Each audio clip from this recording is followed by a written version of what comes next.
मां पंहिंजी मोहब्बत जी कहाणी ते लिखण चाहियां मगर लिखंदे लिखंदे मुंहिंजे गोड़नि सां मुंहिंजी डायरी भिजी वेंदी आहे।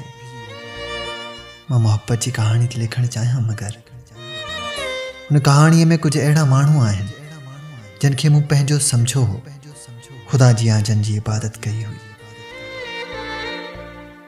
मां मोहब्बत जी कहाणी ते लिखण चाहियां मगर हुन कहाणीअ में कुछ बेवफ़ाई आहे। हुन कहाणीअ में फ़क़त हिकिड़े पासे सच्चाई आहे।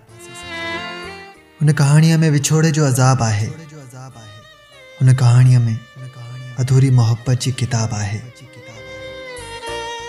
मां मोहब्बत जी कहाणी ते लिखण चाहियां मगर अलाए छो मुंहिंजूं आङुरियूं लिखण महल ॾकंदियूं आहिनि।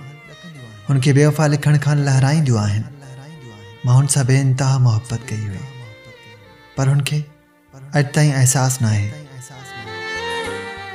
मां मोहब्बत जी कहाणी ते लिखण चाहियां मगर मुंहिंजो दिलि मूंखे इजाज़त नथो ॾे त उहा कहाणी केरु पढ़ी वठे ऐं हुन कहाणीअ में हुनजो नालो केरु पढ़ी वठे ऐं काथे वाट वेंदे हुनखे ॾिसी को चई वठे त हीअ आहे उहो बेवफ़ा।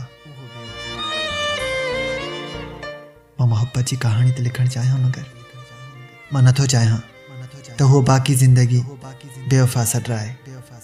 मां सभु पना ख़ाली छॾे आख़िर में लिखियो थो वञा त मां पाण बेवफ़ा आहियां। मां मोहब्बत जी कहाणी ते लिखण चाहियां मगर